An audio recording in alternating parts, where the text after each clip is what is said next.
These long dog days of summer, I mean, we just made it through a heat wave. Mama was parched through this heat wave. I was hitting up Dunkin' every single day, and I will continue to probably for the rest of my days, but especially this summer. Dunkin' is helping everyone stay cool this summer with its lineup of refreshers. These drinks are packed with bold, fruity flavors and served ice cold. It's amazing. Dunkin' refreshers are the perfect afternoon pick-me-up. I like to start my morning with them personally, and then sometimes I go back for a second one because I'm just feeling crazy. They come in a variety of delicious flavors, including fan favorites mango pineapple and strawberry dragon fruit. And then for a limited time, there's black cherry and there's pink pineapple. I'm going to tell you something right now, and it's a bold claim, let me tell you, but I stand behind it. Pink pineapple will change your life. It is so good. It has me feeling like I'm sitting in a pool, resort side, just living, honey. It's so yummy. Try your favorite flavor with green tea, sparkling water, lemonade, or Dunkin's all-new limeade. I haven't tried the limeade yet, but I'm going to. Usually I get my drinks made with green tea and occasionally lemonade, but I do really like the green tea. Or if you don't want to build your own, try one of Dunkin's curated refreshers like the Cherry Lime Ricky or the Ultimate Pink Daydream. The Cherry Lime Ricky, scrumptious. I could drink like 3 of these a day. They're so freaking yummy. Head to Dunkin' today and find your favorite refresher. Dunkin' refreshers contain less than 1% fruit juice. Limited time offer. Chilling crime cases are mysterious, but finding coverage shouldn't be. With the State Farm Personal Price Plan, you have options and can personalize your plan to help create an affordable price so you can get back to cracking all of life's bigger cases.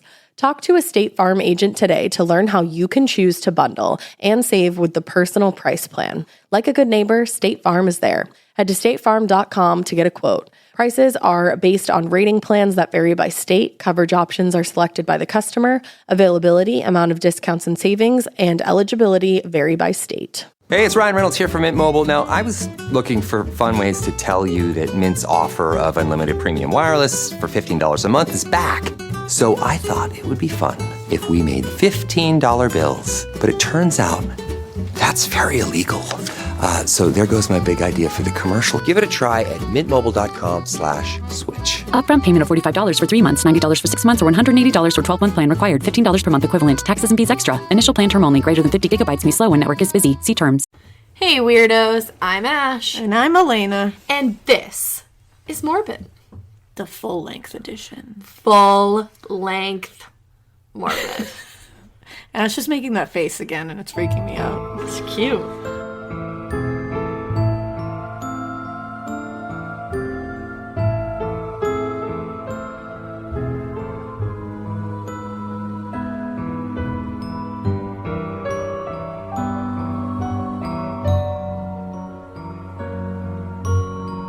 So we don't have a whole lot of business to get to this time around, even though it's been a minute. I know, it has been a minute. It's been a minute. And Ash is here. She's alive, everybody. I'm in one piece. And you are all so sweet. Guys, seriously, thank you so much for all your messages and your kind words. You guys really are the best. You really are. I was like, oh my God, there's a lot of people that care about my well-being. I knew it too. I was like, I know our weirdos will just surround you with love and weirdness. I'm fine. No major injuries. She's alive. She's breathing, so that's good. She's in one piece. But she had some well-needed rest before we recorded again. Rest and relaxation. Because we wanted to be 100% for you. I wanted to be 1,000%. Whoa. Over fucking achiever. Here I am. Over here. Here I am. Besides that, the only thing that really happened this week that was crazy is, and everybody has been messaging us about it because they know how much it pissed us off, is the Chris Watts confession. I read most of it, and then I had to stop. I didn't read it. Because it is one of the worst things I've ever read. I don't know if I could ever read it. I also think he's full of shit. Yeah. And I think that he's telling a different narrative. To sound, like, cooler in his mind. I mean, just starting off with him straddling his pregnant wife and, like, them talking for a while, like, no. Like, that didn't happen. Like, when you're pregnant, you're like, no. Don't She touch also me. wasn't lying on her back. I doubt that. No, because you know what? If she was like, here's fact, little science fact for you. When you are pregnant, laying on your back compresses your thoracic aorta. Thoracic. Or excuse me, your abdominal aorta. Abdominal. And when abdominal. And when you compress your abdominal aorta, it makes you nauseous. So nausea. So no pregnant woman is laying on her back for any length of time if she doesn't have to. Because even when you get like ultrasounds done and stuff, you can get nauseous just by laying on your back for that long. And then you barf on the ultrasound. So that already was bullshit. And then he had to add in this whole big thing about his poor little daughter's last words to him and shit. Which I'm like, and then he's like, and he's trying to put it on his wife for saying that you'll never see the kids again. Okay, well, first of all, a lot of divorced people have heard those words before, and they don't murder their spouse. And also, if you were so upset about not seeing your kids again, how come you murdered them, asshole? Like, what? That doesn't make any sense. Ugh.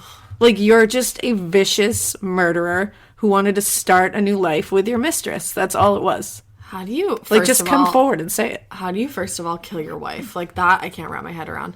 But how do you murder your children? You created them. That's half of you. You created these human beings. I don't get that. These human beings look to you for everything. Everything. And they trust you implicitly.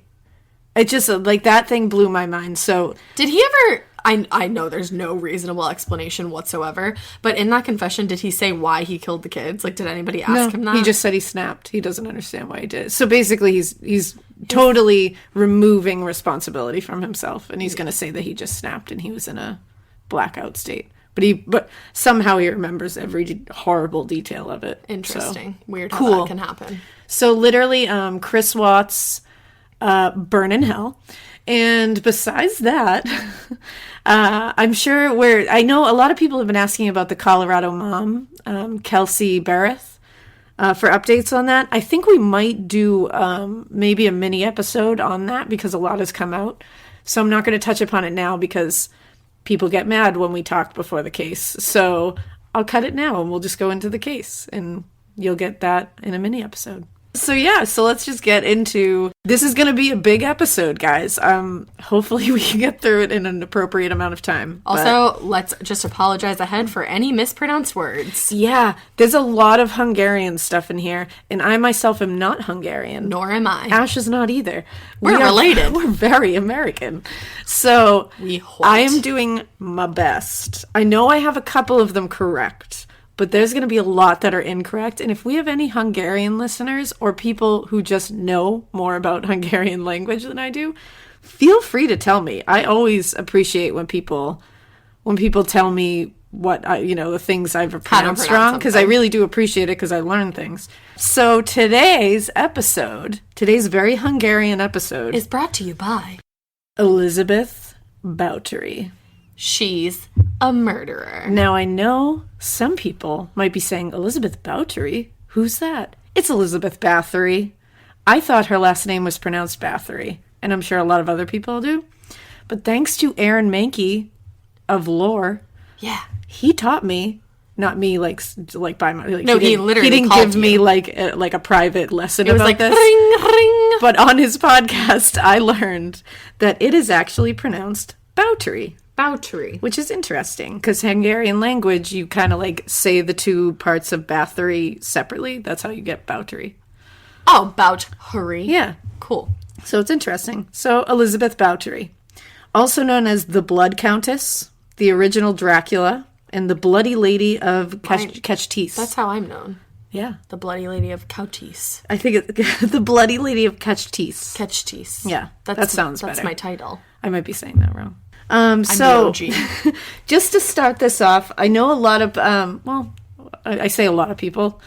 I mean, a lot of true crime fans know who Elizabeth is. I don't. Ash does not. But I think a lot of people, because a lot of people were psyched to hear this episode, so people have an idea. We got a ton of emails. A lot of people know one main fact about, they think they know one main fact about her, because I also thought that this was like indisputable fact. But it's not. So a lot of things that are said about her are completely true, and they're backed by multiple witnesses, records, all kinds of stuff. But the idea that she bathed in blood has never been confirmed. No witnesses claimed it. But has it been denied? And it would actually require, like, a lot of work for just one bath. I would think so. You want to know how I know that? You tried it. I did the math. Okay. That makes me a little more settled. I should have just been like, yes. Yes. No, get ready, because I'm going to hit you with some science right now. Oh, yay. Because whenever I can do that, I do it. So, Science/math? science/math. So, Sath. a standard bathtub holds about 80 gallons of water. Wow, that's a lot. I'm not sure if this was the same kind of thing back in Elizabeth's bathroom, but she was rich as fuck and certainly would have a nicer bathtub than most anyone else at the time. So it even could have been larger, because even on the larger side, bathtubs can be like 100 to 110 gallons. Whoa. So sticking with the average 80 gallons, there are 8 pints in a gallon. There are about 9 to 12 pints of blood in a human body, depending on body weight and mass. It's 9 to 12. Okay. If you're a little larger, you're going to have 12. Pints of blood. Yes. I bet I have 14. No. I'm kidding. So any average-sized woman would have about 9 pints of blood in their body. Wow. This means that you would need roughly 8 or 9 average women's entire supply of blood to fill one tub. That's a lot. Yeah. Of course, Elizabeth wasn't killing average-aged women. Right. So that doesn't quite work. She was killing young girls. She liked them around the ages of like 10 to maybe at the oldest, maybe 17 at the time. From what I've found. Most of them were in the 10 to 14 year bracket. And how much blood does that person have? Well, this would put their blood volume somewhere around 7 pints. So that means that Elizabeth would need about 11 and a half servant girls in their entirety to fill one bathtub. And how many people did they think she killed? Well, she killed, I mean, that number, it fluctuates, and we'll get into that more, but, like, some people say she killed 600. Oh, shit. She was officially convicted for 80. Wow. That witnesses were able to, like, actually say that it happened. So she would need 7 girls per one tub? But it's one tub? No, she would need 11 and a half servant girls for just one tub. Oh, wow. So that's a lot of work for one fucking tub. And that would mean she only took about 8 or 9 tubs. Exactly. And that's absurd, and would also mean that she couldn't torture them first, which was her thing. Her thing was torture and pain. That's horrific. It wasn't just dead people. Like, that wasn't... It wasn't just dead. It wasn't just death. It was torture. So, because to lose any blood through torture before emptying it into the bath would mean that she would need even more girls to fill just one tub. So, I guess she could suspend them above the bathtub and have them tortured so that all the blood fell directly into the tub. But that's just me coming up with something. I don't know. There's also the problem of viscosity of blood versus water. I'm doing these calculations based on the viscosity of water, but blood has a viscosity that is likely 3 to 4 times higher. So that changes the volume. And viscosity is just thickness, right? Yeah, and how it flows when met with a certain velocity. Okay. So this whole thing would take a variant amount of time as well, because depending on the artery you slice, the blood will flow faster or slower. So if she cut the aorta, then sure, they would drain quick and she would get her bathtub. But if she didn't, it might be slower and slower from there, and who the fuck has time for that? Right. Like, you're just going to sit there for, like, hours while this person bleeds out over your tub? So that's just something to me that says she probably didn't bathe in blood. Yeah. Maybe she smeared it on her skin. Maybe she did put it in, like, bottles, like some people think, and, like, put it on her skin to keep herself youthful, because that's the whole blood thing. facial is a thing. Yeah. So maybe she did that. I could see that, because there are, and we're going to see it later in some of the testimonies I have that were on record, that she did torture women, girls, actually, to the point where they said that you could scoop the blood off the floor in, like, handfuls. So it is possible that she had people scoop up blood for her and put them in bottles. I mean, who knows? I really like true crime a lot, but blood makes me, like, queasy. I don't mind blood. Blood doesn't bother you're me. a fucking mortician, obviously I'm not a mortician. What are you? Autopsy technician. Same deal. No, very different. Two opposite sides of the death pool. What's a mortician do? A mortician prepares the body for burial. So they embalm. I was thinking... They don't do, like, all the organ I was thinking what I stuff. would do. There you go. And I also was thinking that people call you Morticia. They do. That's true. So let me start this off just to give you I'm going to do that thing where I give you the end of the story. And I like stories set up like that. Yeah, with this one, it's like it's fun. Yeah. So let me start this off with an actual letter written by Count Hjorhi. Hjorhi. That's what it is. There's a lot of Hjorhis in this. We practiced. We did. It goes Hjorhi. Hjorhi. So this is written by Count Hjorhi Thurzo. Excuse me. I don't know why I said excuse me. What time period is this? Like, what's this the date? is in the 1500s. Okay. Yeah. Excuse me. To the early 1600s. Okay. Who was sent by the King of Hungary to investigate the many rumors and claims surrounding Elizabeth Bathory's sadism and love of torture and murder. Great. My greetings and update. Beloved heart, I arrived here at Hewley, I think. Hewley. Yes, yesterday evening. In good health, thank God. I apprehended the Natesty woman. That's Elizabeth. Does that mean nasty? The nasty woman. No, the reason that she's called the Natesty woman is because that was her husband's last name. Okay. She actually didn't end up taking his last name because her rank in society was higher than his. So she was like, bitch, I'm going to stay a Bathory. Oh, which I was girl. like, good for you. Until she became a murderer. I mean, she's a dick, but like, good for her. I mean, she's a dick. All right. By now, she has been led away to the castle above. Now those who tortured and murdered the innocent, those evil women in league with that young lady who in silent cruelty assisted them with their atrocities, were sent to Bitka. They are under guard and will be held in strict captivity until, God willing, I arrive home to bring the strong justice they deserve. The women can remain imprisoned in the town, but the young lady must be confined at the castle. As for our people and servants that I brought with me, when my men entered Sistia Manor, they found a girl dead in the house. Another followed in death as a result of many wounds and agonies. In addition to this, there were also a wounded and tortured woman there. The other victims were kept hidden away where the damned woman prepared these future martyrs. I am just waiting until this cursed woman is brought to the castle and the other's destination is determined. And then I break away in hope, if the way permits, that I make it home by tomorrow. May God grant it. I have written this in the greatest haste. 30th December, 1610. Your loving lord and spouse, Count Hjorhi Thurzo. Hjorhi. So this takes place in the 1500s to the early 1600s. Okay. Fun little fact, Bathory means good hero. I doubt she was. The word for brave in Hungarian is also Bauter. So that's just a little fun fact. That her last name means good hero. So this is just going to be a tiny bit of history about Elizabeth and her family, just so you have an idea of how huge this was, that she was such a fucking maniac. The Bathory family was divided into two different branches, the Bathories of Smolyo and the Bathories of Exed. So in the 16th century, Hungary was divided into two competing claims to the throne, which was the Exed branch of the Bathory family. They sided with the Habsburgs. The Habsburgs organized the election of Archduke Ferdinand of Austria as King of Hungary. So that's whose side they were on. Okay, so they recognized him as like the rightful king. Yeah, like they were trying to get him as the king. Got it. But the Smolyo branch supported Janos Sispolia, Yeah. I believe it is. And he had been elected king by the Hungarian nobles. Okay.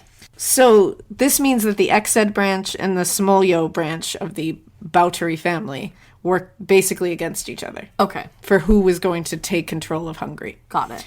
Now this seems like it's going to be like fucking crazy, like a war. But the two branches of the Bathory family became united.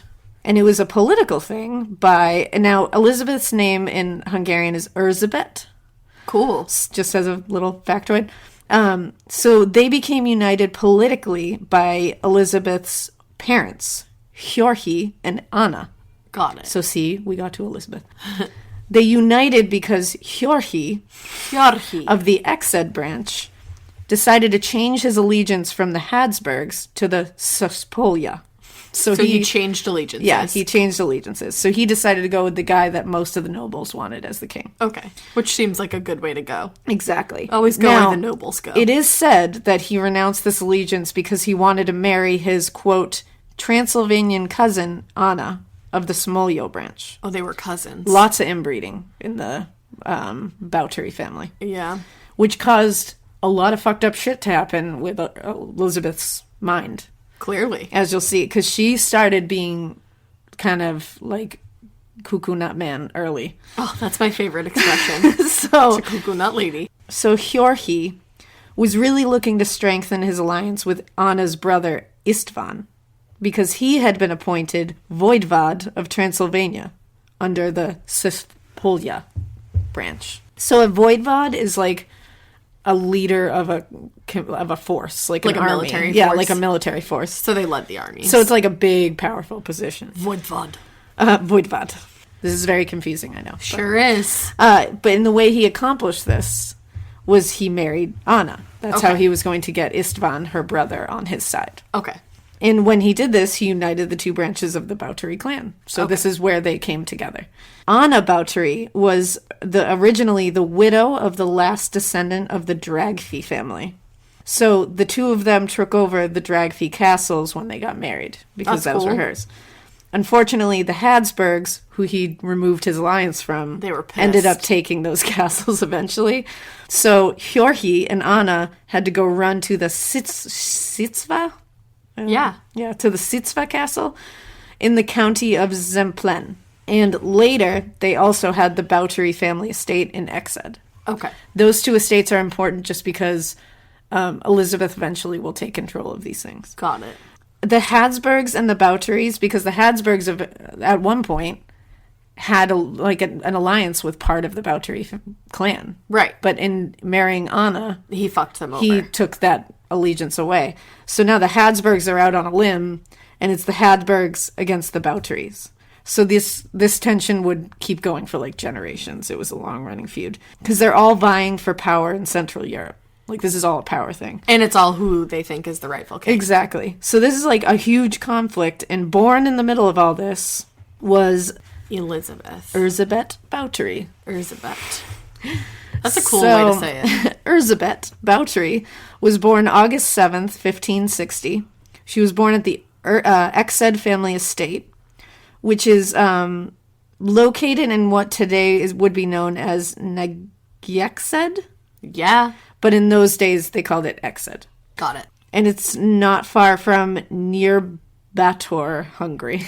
It's near Bator. Near Bator. So Elizabeth came from a very powerful family, obviously. Right. Because her parents were from the two separate sides of the Bathory family. You know, Hjorhi, like we said, from the Exed branch, and Anna from the Smolyo side of the family. So they were like smack dab right in the middle. Yeah. So she was born into wealth, power, and all that comes with it. In fact, just to like put it into perspective, her uncles on both sides of the family were voivods of Transylvania, and her maternal grandfather was also voivod of Transylvania. Her uncle Istvan was also the king of Poland. Oh shit. Her cousins Andras, Gabor, and Zygmunt would also eventually become Transylvanian princes. Wow. Yeah. Zygmunt is a cool name. I know, that is a cool name.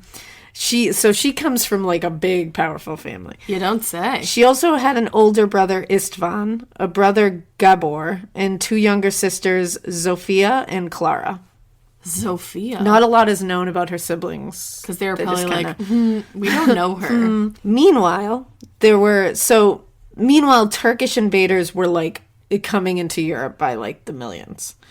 During this time, Hungary was divided into three portions. Southeastern Hungary and a large part of Transdanubia were under the control of the Turks. Western Hungary fell under the Habsburg control. And then Transylvania remained pretty like neutral. Okay. Like Transylvania, the ruling people in Transylvania were basically like, we'll just like go with whatever we need to at whatever time. Right. So, in addition to the tension between all of these three ruling powers, there was also like a huge Protestant Reformation in Europe. So, I mean, there was Islamic Turks clashing with European Christians. Catholic and Protestant Europeans were also going at each other. Okay. So it was just like a big religious just shit fest. Yeah, so there's a lot of shit going on when Elizabeth is young. And she's seeing a lot of it. And, like, a lot of violence. A lot of violence, a lot of just, like, brutality, a lot of just war and, like, fighting. And she's like, cool! And she witnessed brutality and chaos from a very young age. And mental illness did run in her family because of the intense inbreeding. Yikes! So, around the age of 4 or 5, Elizabeth had pretty violent seizures. Oh. She was obviously never diagnosed because at that point they don't know what that is, but she definitely had epilepsy. Oh, wow. That is for sure. Can that cause brain damage? I mean, if it's left unchecked. Untreated, yeah. And later in adulthood, she would write in journals and letters about head and eye pain that was very severe, which to me says probably migraines. Yeah. So she probably had epilepsy and suffered from, like, severe migraines. That's horrible. Early in her childhood, it's said that this is a pretty crazy story that a lot of people who have read about her probably have seen. It said that Elizabeth witnessed a peasant being punished by being sewn alive inside the belly of a dying horse. Wait, excuse me, what? Yes. They sewed him alive to a horse. Inside the belly of a dying horse. They sewed him to the horse. I'm like, the fuck? They sewed that motherfucker to a horse? I'm like, what does that do? No, they sewed him inside the horse. Cut the belly of the horse open, shoved him in there, and then sewed it up. So he was just in a horse's belly. What the fuck? Who comes up with that? Indeed. Why didn't we talk about that in our medieval torture? Well, and by all accounts, young Elizabeth giggled uncontrollably at the sight of the man's head sticking out of the horse's belly before it was sewn up completely. Yeah, that's not funny. Yeah. She thought it was a fucking knee slapper. She was like, this is great. Can't.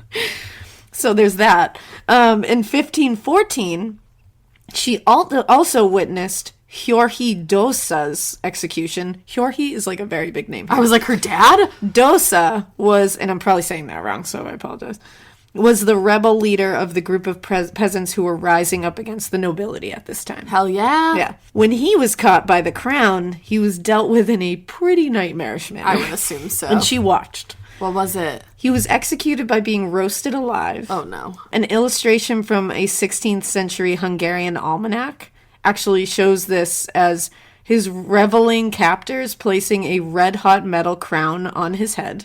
He's bound half naked to an iron throne, and hot coals were being shoveled beneath his seat to ignite the throne and heat it up. And he's naked, sitting on it, with a, like, you know, burning lava-hot crown on his head, like in Game of Thrones. They literally were like, oh, you want to be king? I swear, he must have got a lot of, George R. R. Martin got a lot of shit from this this case. Ouch. So he had a lot of accomplices, and they were all around him. Some of them were being impaled, and the ones that weren't being impaled were being force-fed his flesh before being broken on the wheel and hanged. Ew, I just got nausea. Little Elizabeth watched and was like, cool. This is like last week how you were like, people used to bring their kids to fucked up shit. This is what I'm saying. And then sometimes you get Elizabeth Bathory out of it. Yeah, like, what could you expect? Yeah.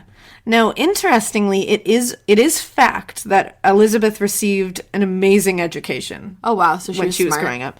Her family strongly believed, which is kind of crazy for the time, that a girl should be as educated as a boy. Wow, that's which awesome. is nuts for the time. In fact, she was trained in, you know, the classics, mathematics. She could read and write in Hungarian, Greek, Latin, German, and even Slavic. Shit. Yeah. And she also appears to have been interested in, like, religion and occultism. And on the other side of that, she was really into sciences, astronomy, botany, biology, anatomy. Like, she was brilliant. Right. And you see it later. And this was something she did throughout her life. Like, she was a full, like, I want to learn till I die kind of person. I mean, she ordered various books from merchants. She would ask fellow nobles to lend her books, which is crazy for, like, a woman of that time. Definitely. They weren't allowed to do this. And it's said in her last years spent under house arrest, which we'll get into that later. Ooh. She passed time by writing on the walls when parchment paper ran out. Wow. And various documents written by her prove that she could write fluently, which is huge because a lot of people are illiterate around here. That's crazy. So she was really interesting before she started being like a she probably could have been vicious beast. like cool Yeah. if she didn't kill everyone. I mean, as a child, she was a tomboy. She enjoyed dressing as boys, playing with boys, and playing games typically reserved for boys at the time. Mm-hmm. But as she grew older, she kind of also liked, dressing like a lady in big gowns, adorning herself with tons of jewels and diamonds, and doing lady things. who doesn't love adorning yourself with jewels and diamonds? Well, and she had this like cool, like, I can be a tomboy, but I can also put myself in a ball gown and feel great. Like, I can do both of these things. It reminds me of Ever After. Drew It's Barrymore. exactly that. This is the Ever After story. It's not. Spoiler alert. It's literally not. This at is all. Cinderella. No, it's not. She marries the prince at the end. Don't lie to me. I mean, all that's really cool, but she was also known to throw insane fits of rage when she was little. Same. When she was younger, and it went obviously to her adulthood, she literally, if you pissed her off, it was like all bets are off. So Like, they could not hold her down when she got angry. I think she had, generations of inbreeding that probably gave her some kind of mental illness that was untreated. And she was also having migraines. Migraines will make you want to fuck shit up. I get migraines. They really suck. So I think she witnessed a lot of violence, aggression, and brutality, and that's how she knew how to deal with things. Okay. Now, in 1571, 11-year-old Elizabeth was forced to become engaged to Count Natesty, who was 16 years old at the time. Okay. This was very common, and it was always used to like solidify political bonds between families and shit. It was always for some reason. It wasn't like they were like, we love each other. Hashtag history. In 1574, 14-year-old Elizabeth became unexpectedly pregnant Uh-oh, and she wasn't married yet? with a child fathered by a peasant boy. Oh, no. Yes, scandal. It's like Mulan now. She brought shame to her family. I was like, Mulan got pregnant by a peasant boy? Yes. I was like, whoa. No, the whole thing about I Mulan gotta is watch like, that you're again. bringing shame to the family. It's exactly that. See, you're nailing these. I guess I'm in a Disney mood, which never happens. It's weird that Disney is like being brought into your mind with Elizabeth Bathory. Now, of course, this was the 16th century. What'd they do? So she was moved to a home to have the child in secret because you don't bring shame upon your family. Did they lie and say that it was her man's? No, they just didn't tell anybody. Nobody's going to know about it. And her fiance, his name was Count Ference. That's what his first name. Like Terrence, but with an F. Exactly. He tracked down, while she was giving birth to this He tracked down the baby daddy. he tracked down this peasant boy for punishment. Oh, no. And as we will see later, Count Ference really loves punishment too. Oh, no. So what was the punishment? A match made in hell. He was castrated, and then a pack of wild dogs was let loose on him to shred him into bits. Bye, I gotta go. Yeah. My ride's here. So I bet Elizabeth was like, Do you know what that reminded me of? what? In Game of Thrones. I know, that's exactly. Yeah. That's what I'm saying. I'm pretty sure George R. R. Martin like strictly looked at Elizabeth feel like Bathory's he life did. and was like, Game of Thrones. Now, even though this was because of her, this event apparently intrigued Elizabeth, who was only 14 at the time, and she found pleasure in it. The idea that this boy was castrated and then shred to bits by wild dogs. So Now she reminds me of Cersei. she's real weird. That's what I'm saying. This is Game of Thrones. In 1575, 14-year-old Elizabeth married Count Ference, who Because she was like, yeah. she was like, cool, that was great. Who was 19 years old at the time. The wedding was straight up Game of Thrones. Funny fact, before the wedding ceremony, Ference would have to prove his loyalty and love for his new bride. Yeah, because she was loyal. And the way they did this was they had Elizabeth, along with all the members of her bridal party, her bridal party, cover their faces with veils, and then each girl had to parade around him in as a sexy way, and he had to choose and they all had to pretend to be Elizabeth, and he had to Figure it was out like a which one was comic her. show, and they all imitated her and were very dramatic and theatrical and everything. And he had to select the true bride over the imitators. Shit that will never happen at my wedding. Yeah. Thank you, next bye. And he did. He got her right? He got her right, yeah. What did she have to do to prove her loyalty? Nothing. Just make a baby? Yeah, she just had to consummate that shit. Got it. So... Sounds about right. So, and I mean, that was just one part of the wedding. They had jousting. Like, they had the whole... Think of, like, Joffrey Baratheon's wedding. Up until he dies. And that was pretty much their wedding. Like, any Game of Thrones, like, huge wedding. That's right. what it was. Cool. So they moved into the Castle Kastis, which lies over the northwestern part of Hungary. 4 years after they were married, Count Ferenc was named the chief commander of all Hungarian troops. So he was in charge of leading all of the troops through the battle against the Ottoman Empire, all throughout the Long War. It was called the Long War. What was that V word called? Voivod. Was he a voivod, essentially? I guess that would be exactly what he was, yeah. They just said that he was, like, the chief commander, but... If that's what voivod actually it's pretty much, translates to. it's the same exact thing, so I would say voivod, yeah, you're right. Voivod. So he was in charge of leading the battles against the Ottoman Empire throughout the Long War, which was like 13 years long. It would have been funny if you were like, which only lasted 3 weeks. The Long War, which was 4 days. Now, he was known to be particularly cruel to the enemy. He was? Yes. No way. When he captured Turks in war, he was known to dance with their dead bodies and play catch and football and kickball with their severed heads. Great. Yeah. So he was a cool guy. Totally. Now, her husband was obviously away a lot now because he's off being a voivod. And it was up to Elizabeth to run the castle and all the lands surrounding the castle. Oh, and I bet she did that damn thing. And Elizabeth was one of, like, the first women who was really in, like, full power. Now, also during this time, staff from the castle would go down into the village surrounding the castle and basically recruit young girls to come work in the castle because she needed a lot of help now. And I would say to that, I'm busy that day. Except you would definitely be like, I will come, because you would think that you were working for a countess. So because these were poor villagers, families were more than happy to have their child work for the count and countess. Yeah, duh. Because it meant they were going to, make some money. She had like a finishing school. They were going to learn to be ladies. They were going to make a ton of money to bring back to the family. And they were going to make connections. So it was like a big deal. The problem arose when it began to become clear that these young girls were not coming back. Oh.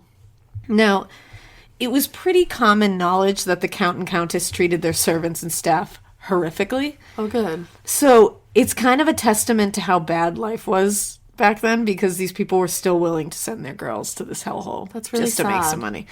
Now, Elizabeth hired an older Croatian woman pretty early on. Her name was Anna Darvulja. She worked with Elizabeth from 1601 to 1609.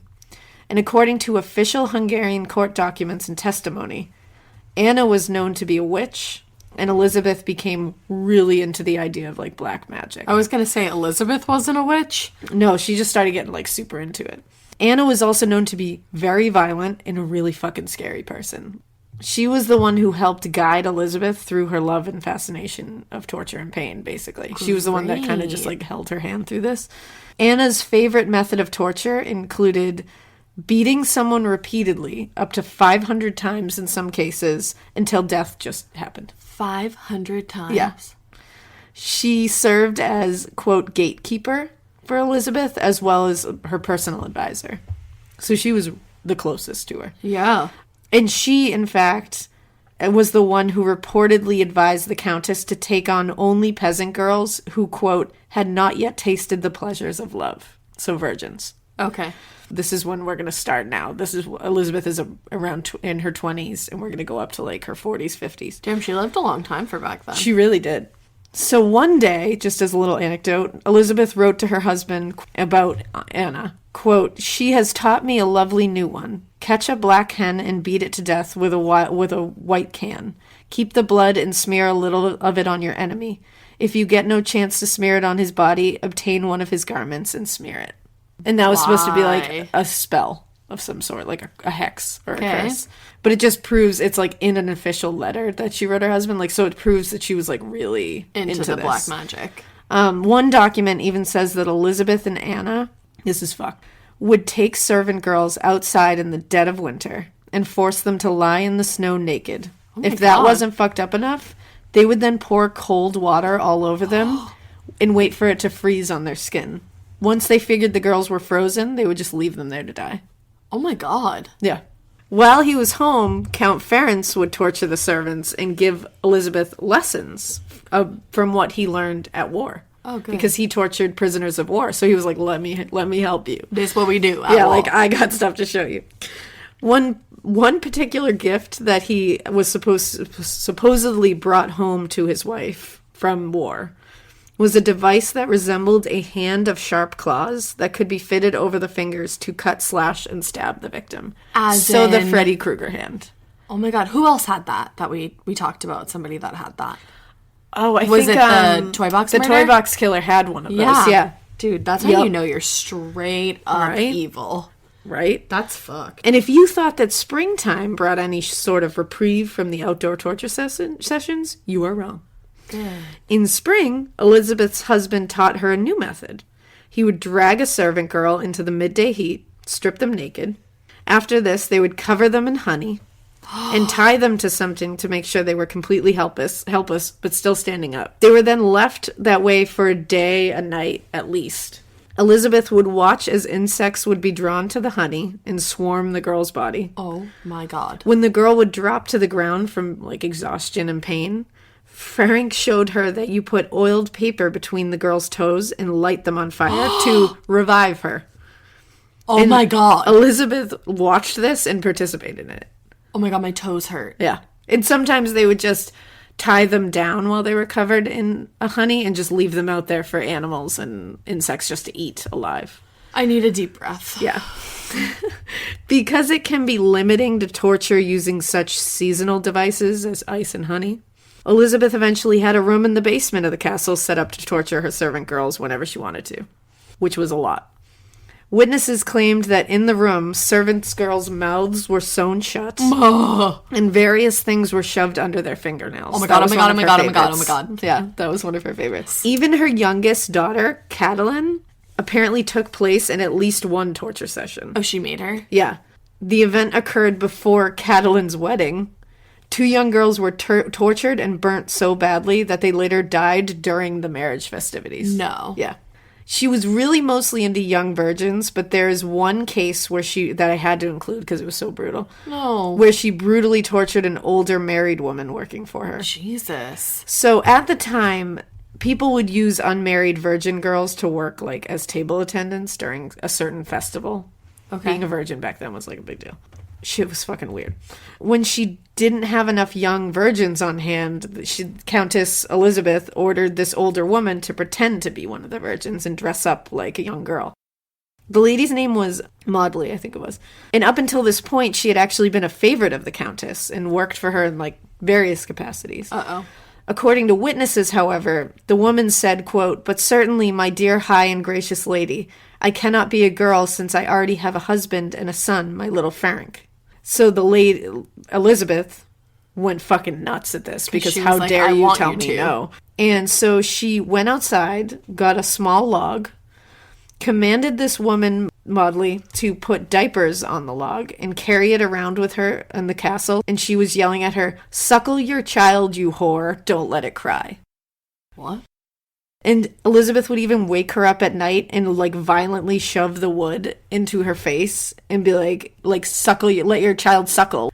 This fucked up weird, like, here's your baby. And witnesses later said that she tortured her after that in various ways until she finally died. That stresses me out. Yeah. Isn't that weird and fucked up? Yeah, like it's just a log, lady. Like, she made her put a diaper on a log and then called her a whore and told her to let your baby drink from it. Shame. Like, I can't. Shame. Now, the thing is, this wasn't just punishment. It was not always or even mostly due to some infraction Elizabeth claimed these servants had committed, like I said earlier. She was bored. No, it was literally just to give Elizabeth pleasure. Like something to do. She just liked pain and suffering. Not even that. It's not boredom. She likes pain and suffering. I hate it. that. It gives her pleasure. This is... it's not because she's bored. It's because she's like, I need pleasure. This is my This is how hobby. I get it. In 1604, after being sick for some time, her husband ended up dying. Bummer. He left the care of his wife and his children, which I guess was a common thing. You like leave the care of your wife and children into somebody you trust. Sure. To Elizabeth's cousin, Hjorhi Torzo, Yo. which is who wrote that letter in the beginning. Was everyone in their family named Hjorki? Well, Hjorki was the one who wrote that letter in the beginning And of was this. like, yeah, my cousin was fucked up. Yeah. He was the Count Palatine of Hungary. So Elizabeth was, at this time, Elizabeth was already pretty prone to feelings of like depression, isolation, and loneliness. Mm-hmm. And so when he AKA died... guilt? Well, not even that. She just didn't like being alone. You're giving her way too much credit. I'm just a normal ass human. You're giving her too much credit. No, she just didn't like being isolated in the castle. That's all. She didn't feel any fucking guilt.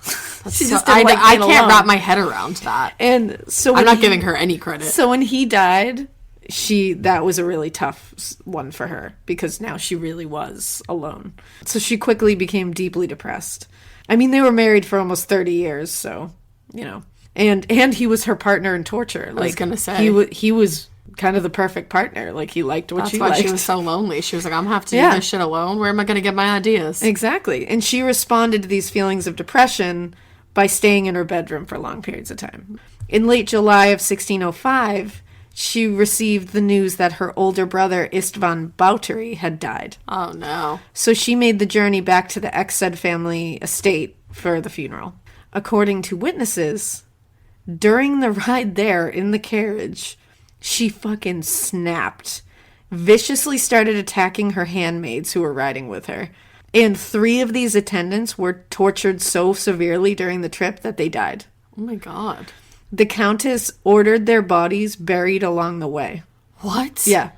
One of the girls who managed to survive the trip to Exed, who was, she was a young noble by the name of Zichy? Did I she think? die there when they got there? She was later killed when they got there. When her relatives came to Elizabeth and were like, how the fuck did she die? She came back and said, oh, she passed away from cholera, which was a very common illness at the time. That you got like on the road. Which you'll see she used that as an excuse for a long time before she got caught. It was like, oh, they're all dying of cholera. It's crazy. And she's like, yet I'm not. And she would, and we're going to get into this in a minute, she would make sure nobody could see the bodies because she was like, obviously these bodies were like beaten Piling beyond, up. and they were maimed right. beyond recognition, and she couldn't be like, oh, it's the cholera. They're like, that's Weird. not Yeah, cholera slit her throat. I don't know. It's weird. During the return trip back, the coachman, whose name was Petrus, said that when the Countess traveled from Exed back home, she tortured the young daughter of a nobleman the entire time. The girl died and was buried midway. Holy shit. Yeah. So she killed like 7 people during that whole fucking trip? Literally. Like, she's a fucking savage. Like, you can't even take a break? No, you can't. Most serial killers take a break. Yeah, I'm saying. When she later attended the coronation of King Matthias of Hungary, which is he's going to be important later, Okay. she burned several of her attendants with molten iron on the trip home and tortured some of them to near death as well. Why did she just have that laying around? Well, what we're going to see, too, is that it seems like when she was going to big social events, she would got, get like, stressed. I was going to say, did she get And like anxiety? She responded to this by fucking murdering people. Like, it's bizarre. You know, some people down the Breathe app on their Yeah. phone, and other people fucking torture people to servant death. girls on the way there. Those in her circle who later testified against her, we're going to see, said she would often be so saturated with blood after torturing someone that she would have to change halfway through. I was thinking this whole time, I was like, this lady must have had to get like new dresses made all the time. Which she can, because she's filthy rich. But damn. And she always ordered her Handmaids? lackeys, basically, to beat and whip and cut the girls so that there was enough blood on the floor to scoop up with their hands. So maybe she did bottle it up and put it on herself. I believe, honestly, I'm willing to believe she used it. Yeah. In some way. Especially because of that letter where she was like, smear it on your enemy. Exactly. So it's like, but I don't think she bathed in a bathtub of it. As cool as that sounds, like, as Maybe like, she like splashed in the as puddles. like metal as that sounds. I don't. It's still like legend. I mean, it's there. Yeah. We don't know. You never know. I mean, I tried to prove it wrong through science, but I don't know. She also could have knows? had like a special tub that she went into. And maybe she just filled it a little bit. Yeah. With just one. I mean, that doesn't seem... Or maybe she just like laid down in it, and that's why she wanted them to be able to scoop it up. There you go. Because she just like rolled around. She's in it. rolled around. I in wouldn't it. fucking put it I past wouldn't her. either. There are your theories. Exactly. So another member of her inner circle, Courtmaster Desio testified later, when all this shit went down, that, quote, she withheld water from many of them until they became very thirsty. And he said when she would eventually allow them to have something to drink, it was her ordering the girls to urinate, cup their hands below to catch the flow, and then drink it from their hands. No. Yeah. And he swore on his honor that this was true. That's so fucked up. Yeah. And when asked by court officials what else he knew, he said that he heard how the wide fire iron was heated. The girls' arms were burned to smoke and ash. Ouch. And the smaller round fire iron was also heated. And he said, quote, until very hot and on my honor, shoved into their vaginas. What? Yeah. A hot tire iron, like fire iron. Oh my god, no. Yeah. Okay, palate cleanser here. No Yeah, more. that's no where the more. palate No cleanser. more. I think this is where the palate cleanser needs to go. This is your palate cleanser with Annie. Did you know that almonds are part of the peach family? This has been your palate cleanser with Annie. So just because she wasn't traveling outside to torture servant girls doesn't mean she slowed down. In fact, this is when the idea of young blood being like a youth serum came into play. Great. It's not known exactly how she came up with this idea, but there are a couple of theories. One is that her husband's recent death just left her to kind of like face her own aging and mortality. Oh. And she kind of desperately clung to any kind of legend or myth about Becoming blood younger. being a remedy, you know. The other one, that's like the persistent theory about how she came up with this, is that she struck a servant girl one day for brushing her hair too hard, and a splatter of the servant girl's blood like hit her own skin, and it appeared to smooth and purify her complexion. So that's how she was like, oh, I'm gonna kill you now and use your blood because you made me look pretty. Great. Either way, she decided young blood is what she needed to stop the aging process. Yo, and but she become did beautiful. live a long time. She did. So everybody go, you know, kill servant girls and bathe in their blood. Or just get blood facials, because that's your own kidding. blood. But this is the whole point, is it's not her own blood. It's young virginal blood. Shit. That's the whole point. Now, she was having Anna Darvulia, her, like, witch assistant, bring her servants to her bedroom now. Because, again, remember, she was depressed. She wasn't going outside. That's Right. why she had to have it brought to her now. Once in there, she would bite them, cut them, or burn them with hot molten metal and gather their blood to use on her skin. Awesome.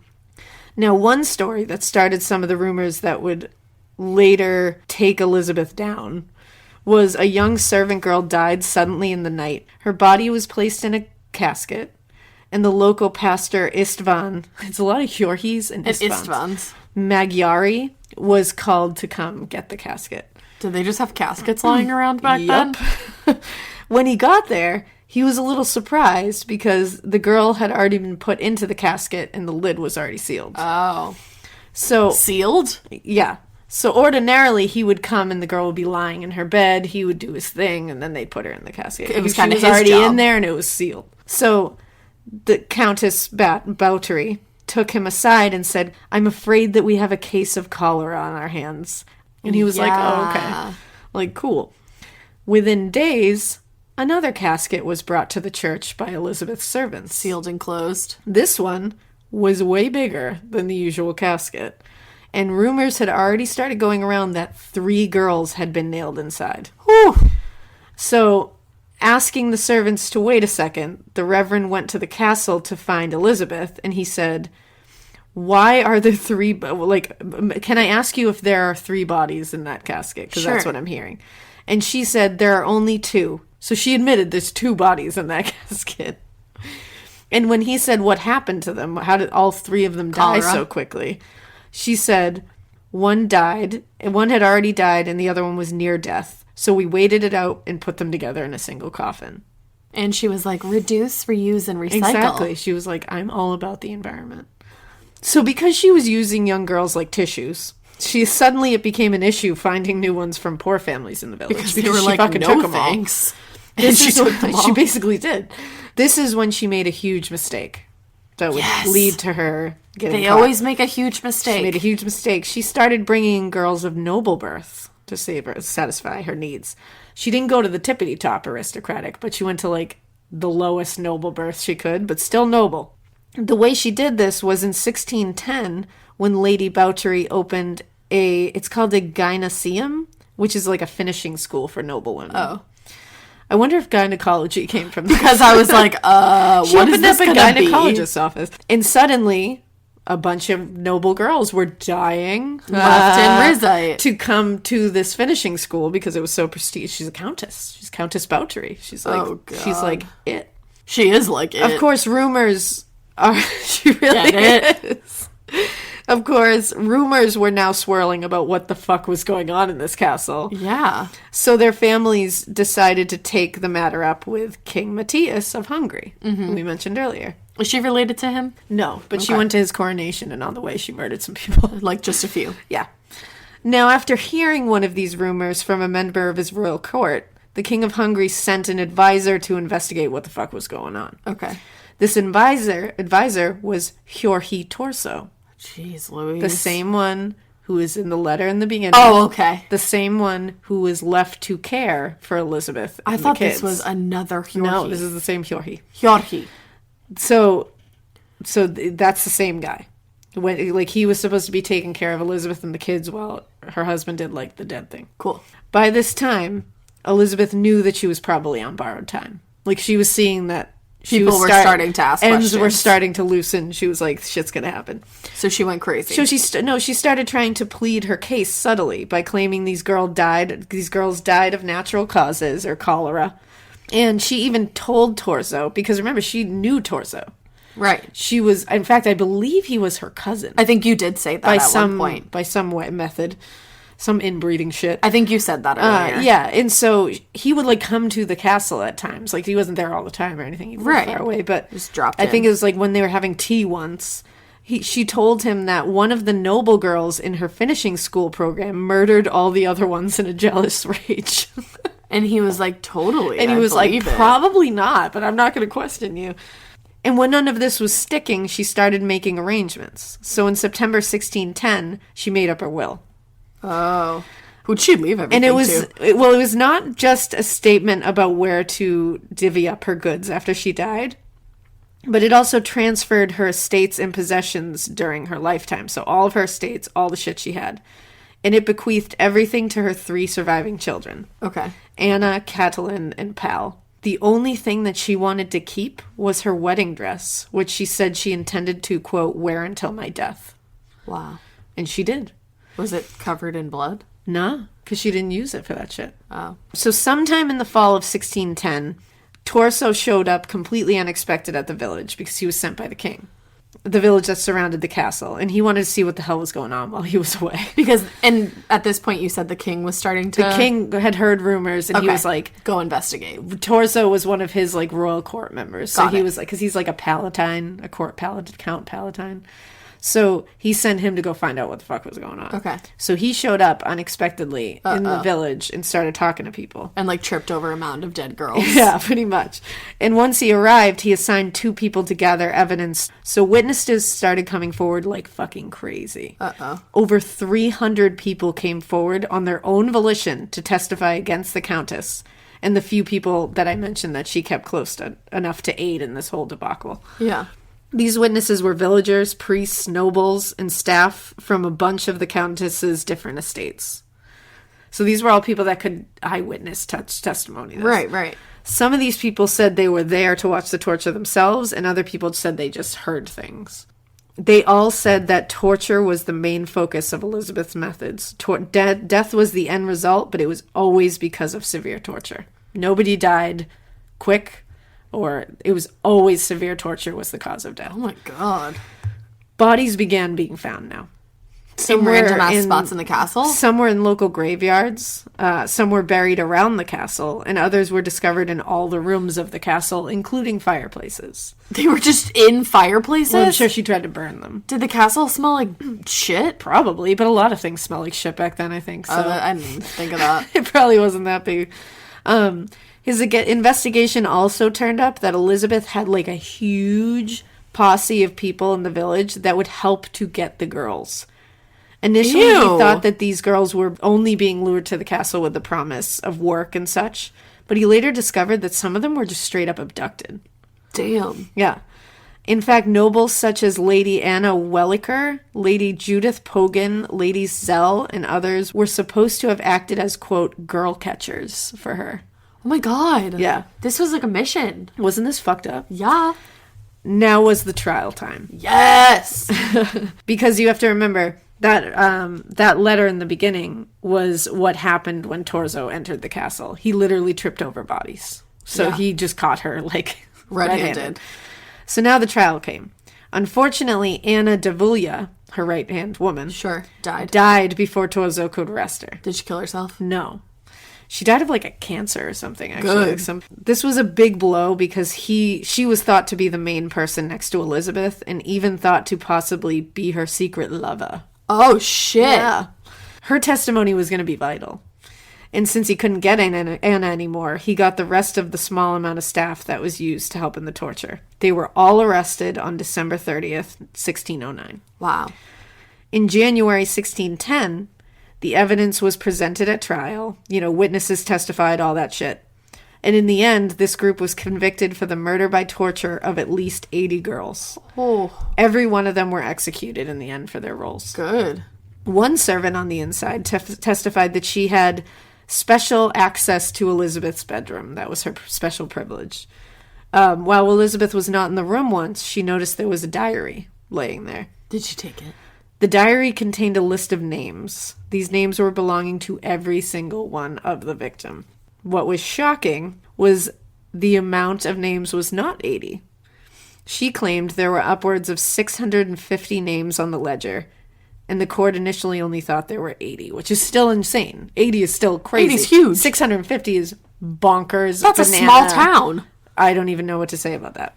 Benedict Desio, who we mentioned earlier, was the Countess's court master. He was the one that said that he watched them, like, have to drink their own pee. Ew. And he was the one that knew about the vagina thing. Nope. He was the man that she held in, like, the highest trust. Wow. Desio was named during the torture and admitted to seeing everything, basically. He described in court how she, quote, disciplined a young maid called Ilyanka for clumsiness. Oh, shit. I would have been fucked. This girl, apparently, was young. Like, she was, no. like, 11, No. maybe? Like, she was young. Elizabeth stripped the girl and then began stabbing her in the fingers. It became more and more insane, and she became more and more angry and frenzied and began moving up to her finger, from her fingers to her arms. And then when her arms were done, she started stabbing her in the legs. And the girl is literally, like, he said she was falling on the ground, like, crying. And as she's trying to get away, and she just kept stabbing at her. And then she said she was so frenzied that she started whipping her violently and burned her hands with a nearby candle. Oh, my God. And she did not stop until the girl died right there. And he said he literally stood there and watched that. How do you just stand there and watch that and not try to fucking stop it? It's crazy. Like, Now- did anyone try to stop her? No, because they were scared of her, I think. She Yeah. had a lot of power. I know, I get it, but damn. I know, because I agree. It's like, these next ones are from record, so Are they I'm going to rough? read them as they are. So this one is the first one. A 12-year-old girl named Pola somehow managed to escape from the castle. But Dorca, who was the, she was Elizabeth's kid's wet nurse who Got it. helped her torture people. Aided by Helena Jo, caught the frightened girl by surprise and brought her forcibly back to Kashti's castle. Oh, no. Clad only in a long white robe, Countess Elizabeth greeted the girl upon her return. The Countess was in another of her rages. She advanced on the 12-year-old child and forced her into a kind of cage. This particular cage was built like a huge ball, too narrow to sit in, too low to stand in. Once the girl was inside, the cage was suddenly hauled up by a pulley, and dozens of short spikes jutted into the cage. Pola tried to avoid being caught on the spikes, but Fisco maneuvered the ropes so that the cage shifted from side to side. Pola's flesh was torn to pieces. Oh, my God. That's from record. Another accomplice testified that on some days, Elizabeth had stark naked girls laid flat on the floor of her bedroom and tortured them so much that she could scoop the blood up by the pailful afterwards. And so she had servants bring up cinders in order to cover the pools of blood, because it was so much. And a young maidservant who did not fare well during the tortures died very quickly and was written by the Countess in her diary with, quote, "She was too small." Like, she just wrote that? Yeah. Like, that was her comment next to her name, was like, she was too small. She couldn't handle it. Like, she died quickly. It was annoying. Like, she was too small. At one point in her life, Elizabeth Bathory was very ill. Good. And she couldn't move from her bed. But that didn't stop her. She couldn't get up and torture her servant girls, so she demanded that one of her female servants be brought before her. This is Dorothea Zentes, who's Dorca. They used to call Dorothy, and Dorothea is known as Dorca back then. Cool. Like in Salem, there was a Dorca. This woman was really strong. And she brought her in there, and she was like, "Go drag a servant girl to me right now." And like, I don't want to. when she got brought over to her bedside, Dorca held her up there. Elizabeth sat up in her bed and, quote, "like a bulldog, she opened her mouth and bit the girl first on the cheek. Then she went for the girl's shoulders, where she ripped out a piece of flesh with her teeth. After that, Elizabeth proceeded to bite the girl's breasts." Ow. Like, she literally was like, "Bring me a servant girl so I can chew on her." Like, literally. Did she have, like, sharpened teeth or some shit? No, she was just a fucking raging beast. That's what it's crazy what you can. Your mouth is one of, the strongest things on your body. Oh. If you're really mad and you want to rip some flesh out of someone. I could say some mean things when I'm mad. Yeah. There you go. Good mouth. Bite anybody like that. Now, Damn. you're probably wondering where Elizabeth is in this trial. Like, what was her? Everyone else got executed. Yeah. What happened to Elizabeth? Well, she never went to trial.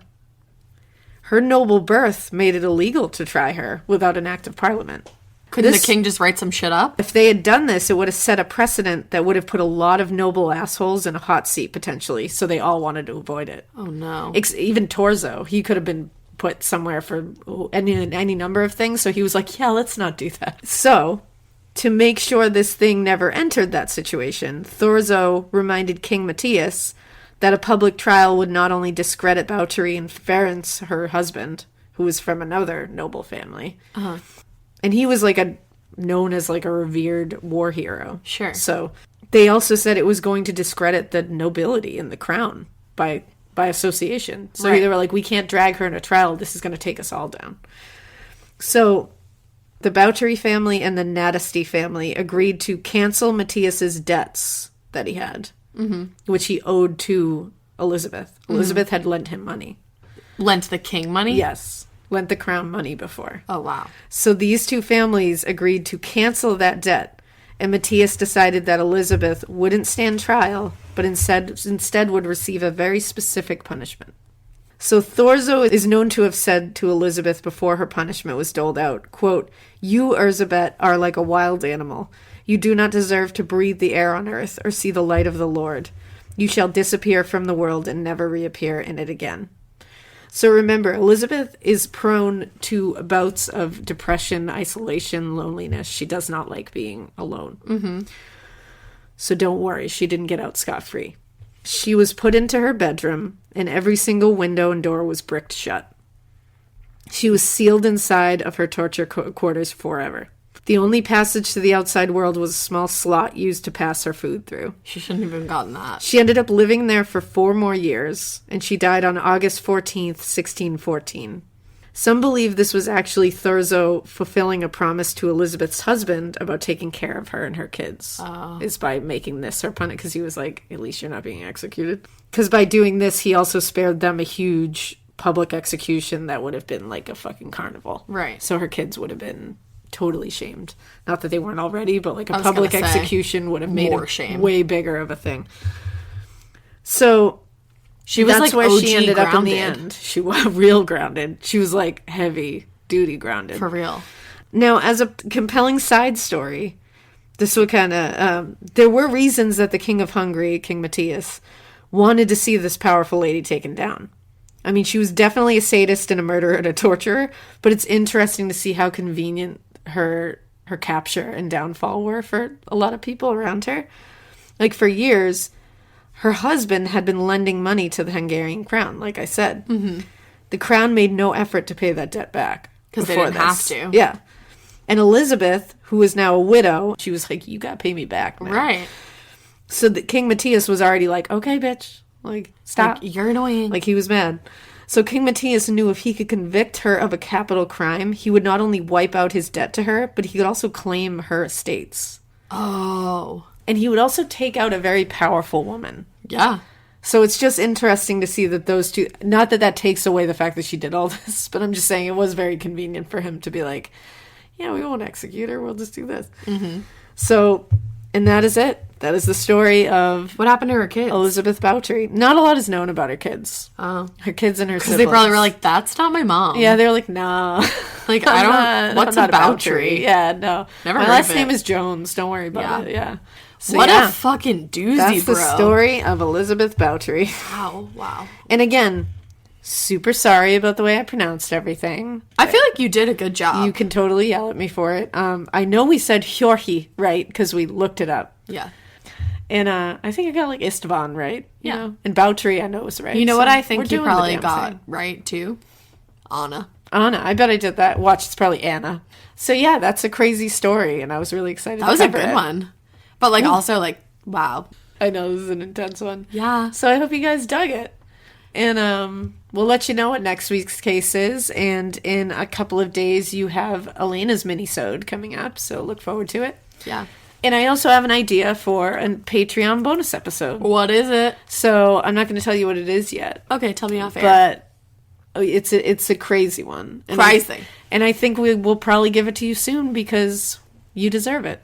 So Yeah, here you we'll go. do that. So So we hope you enjoyed this trip to the Middle Ages, the brutal Middle Ages. yeah. We also hope that you can follow us on Instagram at... Morbid Podcast. We hope that you can follow us and tweet us at... A Morbid Podcast. We hope that you send us a Gmail. Morbidpodcast@gmail.com. I know you guys think that we get a lot of emails, and we totally do, but we've been reading all of them. We really have. We read every message. We do. Every tweet, every Instagram message, every Instagram DM, all our emails, we read them all. And we are working on a system to get back to you. We are making our way. So everything you have said, we have seen, and you've made us laugh. You've made us cry. You've made us feel things, and we're going to be getting back to you as much as we can. Yeah, seriously. Thank you guys so much. Yeah. You can also join the Facebook group at... Morbid: a true crime podcast. And you can check out the lovely website that my lovely co-host so beautifully designed at... Hey yo, morbidpodcast.com, minus the hail.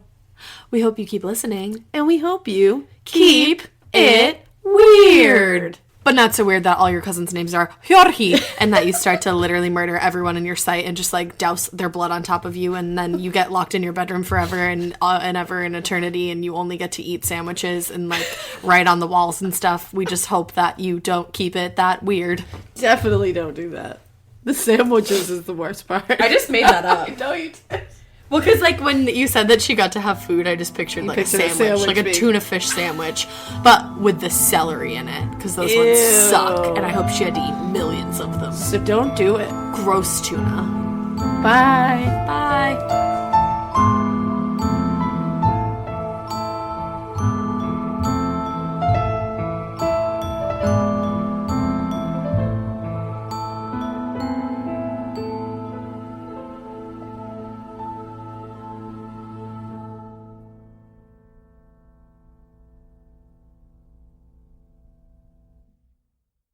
Feeling stuck with rising ad costs and flat results? Realize Taboola's advertising platform for businesses unlocks growth beyond search and social.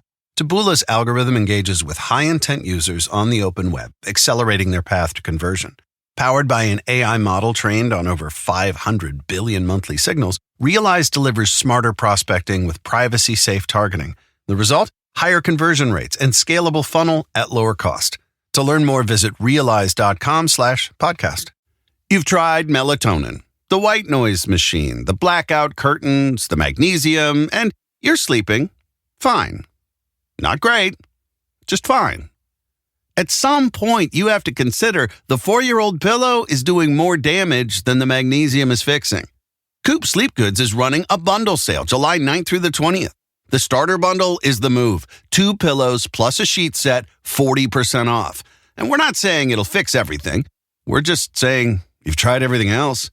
Coop's pillows are adjustable, designed to fit how you sleep, not just tolerate it. Mix and match any 2 pillows at 25% off or go all in on the starter bundle. One real upgrade beats 6 mediocre ones. Head to coopsleepgoods.com/comedy. That's COOP sleepgoods.com/comedy for 40% off the starter bundle and 25% off all other bundles.